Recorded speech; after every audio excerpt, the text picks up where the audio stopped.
নারী ইস্যুতে ছাত্র শিবিরকে এক ধরনের বিদ্বেষপূর্ণ হিসেবে উপস্থাপন করা হয়। ছাত্র শিবির নারী বিদ্বেষী, অথবা ছাত্র শিবির জোর করে কাউকে বোরকা পরিয়ে দিবে, এ ধরনের বিভিন্ন প্রোপাগান্ডা আমাদের বিরুদ্ধে বলা হয়। দেখো, ইসলাম আমাদের জন্য যা বলে, একজন মুসলিম হিসেবে তোমার দায়িত্ব কর্তব্য হচ্ছে সেটা তুমি পালন করবা। ছাত্র শিবির এই কথাটা বলে, এটা তো আমাদের জন্য অন্যায় না। তুমি একজন অন্য ধর্ম, তুমি হিন্দু ধর্ম অবলম্বন করতে পারো, তুমি খ্রিস্টান হতে পারো, তুমি যে কোনো ধর্মের অবলম্বন করতে পারো। আমাদের কথা হচ্ছে তুমি তোমার ধর্মীয় অন্তত অনুশাসন, ধর্মীয় অনুশাসনকে যদি কেউ মানো, পৃথিবীর কোনো ধর্ম মানুষকে নষ্ট হইতে বলে না, মানুষকে খারাপ হয়ে যেতে বলে না, মানুষকে অশ্লীল হতে বলে না। তুমি অন্তত সেই বেসিক প্রিন্সিপাল গুলোকে ফলো করো। আমরা এই কথাগুলো বলো। তো এই নারীর ক্ষেত্রে যদি তুমি তাকাও, যে জাহিলিয়াতের যে সময় ছিল, আল্লাহ সাল্লাল্লাহু আলাইহি ওয়াসাল্লাম যখন দুনিয়াতে এসেছেন, তখন নারীরা ছিল সবচেয়ে ঘৃণিত একটা বস্তুর মতো, তাদেরকে বিবেচনা করা হতো। তুমি ইতিহাসগুলো পড়ে দেখিও। এবং নারী সন্তান যদি কোনো পিতামাতা জন্মগ্রহণ করতো, অর্থাৎ সেই পিতামাতা সেই নারী সন্তানকে জীবিত হত্যা করতো, জীবিত মাটির মতো পুঁতে ফেলতো, এতটা তারা লজ্জাবোধ করো নারী। অথচ ইসলাম এসে সে নারীকে সবচেয়ে সম্মানের আসনে আসীন করেছে। তুমি এই হাদিসটা পাবা যে আল্লাহ রাসূলুল্লাহ সাল্লাল্লাহু আলাইহি ওয়াসাল্লামকে একবার জিজ্ঞেস করা হলো যে আল্লাহ রাসূল, পৃথিবীতে যদি সম্মানের দিক থেকে আমি কাউকে সম্মান করতে হয়, তাহলে সবচেয়ে বেশি সম্মান পাওয়ার হকদার কে? আল্লাহ রাসূল সাল্লাল্লাহু আলাইহি ওয়াসাল্লাম বলেছেন তোমার মা। এরপরে বলেছেন এরপরে কে? বলে তোমার মা। এরপরে কে? তোমার মা। এরপরে বলেছেন তোমার বাবা। তার মানে মায়ের গুরুত্বটাকে কত বেশি দেওয়া হয়েছে। এবং তুমি এই রিসার্চ, এই গবেষণা পাবা যে অনেকগুলো গবেষণাতে উঠে এসেছে, একজন মা যখন তার সন্তানকে ভূমিষ্ঠ হয়, সে ভূমিষ্ঠ হওয়ার সময় যে কষ্ট ফিল করে, একজন জীবিত মানুষের সবগুলো হাড়কে যদি তুমি জীবিত অবস্থা ভেঙে ফেলো একসাথে, যে পরিমাণ কষ্ট ব্যথা পায় একজন মা তার সন্তানকে ভূমিষ্ঠ গর্ভে ধারণের মধ্য দিয়ে, তার চেয়ে কয়েক গুণ বেশি কষ্ট অনুভব করে। তাহলে আমাদের এই মায়ের প্রতি সম্মান, শ্রদ্ধা, এটা ইসলাম যেভাবে প্রমোট করেছে ছাত্র শিবির, ঠিক সেভাবে করেই নারীদেরকে সম্মান এবং শ্রদ্ধার জায়গা থেকে। অন্যান্য ধর্মাবলম্বীর ক্ষেত্রে আমরা যেটা বলবো, এক্ষেত্রে আমাদের প্রতি একটা বিদ্বেষ, যে ছাত্র শিবির যদি কোথাও তাদের কাজ বেশি হয়, অথবা যদি সবাই ছাত্র শিবির হয়ে যায়, অন্যান্য ধর্মের মধ্যে বিদ্বেষ পোষণ করবে। তুমি দেখো, বিগত প্রত্যেকটা বছর যখন পূজা হতো, তখন কোথাও না কোথাও একটা অকারেন্স ঘটতো, একটা হামলা হতো, এবং এটা একদম রাজনৈতিক টার্গেট হিসেবে ইউজ করতো। অথচ গত বছর যখন জুলাই এবং আগস্টের পূজা হয়েছিল, আমাদের ভাইয়েরাই সেখানে ধর্মীয় উপাসনালয় পাহারা দিয়েছিল, যাতে করে কেউ এই ধরনের সম্প্রীতিগুলো নষ্ট করতে না পারে।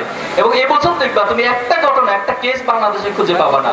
তো তার মানে হচ্ছে আমাদের পার্শ্ববর্তী রাষ্ট্রের যারা, তারা আমাদের এই দেশকে বলে আমরা সাম্প্রদায়িক সম্প্রীতি নষ্ট করি, আমরা হচ্ছে বিভিন্ন জায়গায় হামলা করি, এগুলো সম্পূর্ণ তাদের প্রোপাগান্ডা। বরং তারাই সবচেয়ে ধর্মীয় বিদ্বেষ, তাদের দেশে এই কাজগুলো তারা পরিচালনা করে। তুমি আল্লাহ রাসূলুল্লাহ সাল্লাল্লাহু আলাইহি ওয়াসাল্লামের যুগে পাবা যে একজন বৃদ্ধ মহিলা, তাকে সবাই বললো যে আজকে মোহাম্মদ যাকে যেখানে পাচ্ছে হত্যা করছে। কেন? মোহাম্মদ আজকে মক্কা বিজয় করেছে এবং যে ইসলাম গ্রহণ করবে না তাকে হত্যা করবে। আল্লাহ রাসূলুল্লাহ সাল্লাল্লাহু আলাইহি ওয়াসাল্লাম যখন যাচ্ছিলেন, তো সে বৃদ্ধ মহিলার সাথেই দেখা। বৃদ্ধ মহিলা জিজ্ঞেস করলো যে আপনি কোথায় যাচ্ছেন? বলে যে আমি আমার বাড়িঘর ছেড়ে দিয়ে আমার এক আত্মীয়ের বাড়ি আছে, সেখানে চলে যাচ্ছি। কেন? যে মোহাম্মদ আজকে সবাইকে হত্যা করে ফেলতেছে যে ইসলাম গ্রহণ করবে না। কি ভয়াবহ কথা! এটা কার সামনে বলছেন? মুহাম্মদ সাল্লাল্লাহু আলাইহি সাল্লামের সামনেই বলছেন। মুহাম্মদ সাল্লাল্লাহু আলাইহি সাল্লাম মনে মনে হাসলেন। হাসার পরে বললেন যে আপনি তো বৃদ্ধ মানুষ, এই ব্যাগপত্র তো নিতে পারছেন, এগুলো আপনি আমার কাঁধে দিন, আমি আপনাকে পৌঁছে দিই। তো ঠিক আছে, ভালো, এটা তো আমার জন্য উপকার হয়। আল্লাহ রাসূল সাল্লাল্লাহু আলাইহি সাল্লাম সেই বৃদ্ধ মহিলার ব্যাগপত্র নিয়ে তার গন্তব্যে পৌঁছে দিলেন। গন্তব্যে পৌঁছে দেওয়ার পর তিনি যখন ফিরে আসছিলেন, জিজ্ঞেস করলেন যে বাবা, তুমি আমার জন্য তো অনেক কষ্ট করলা, অনেক কষ্ট করে আমাকে এখানে পৌঁছে দিলা, অনেক বিপদ থেকে তুমি আমাকে বাঁচাইলা, আচ্ছা তোমার পরিচয় বলো। বলে আমি নাম হচ্ছে মোহাম্মদ। বললো কোন মোহাম্মদ?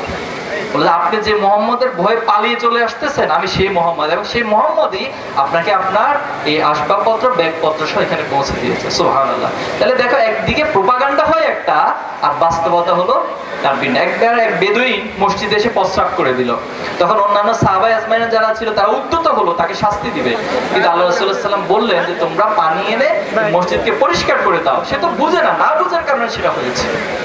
প্রিয় উপস্থিতি, তাহলে আমরা বাংলাদেশে এই সাম্প্রদায়িক সম্প্রীতির জায়গা, প্রত্যেকে তার ধর্মের যে অধিকার রয়েছে সেটা তাকে সেটা ভোগ করবে। কারো উপর হস্তক্ষেপ করা, জোর করা, কোনো কিছু ইসলাম যেভাবে সাপোর্ট করে না, ছাত্র শিবির কখনোই সেই বিষয়গুলোকে সাপোর্ট করে না।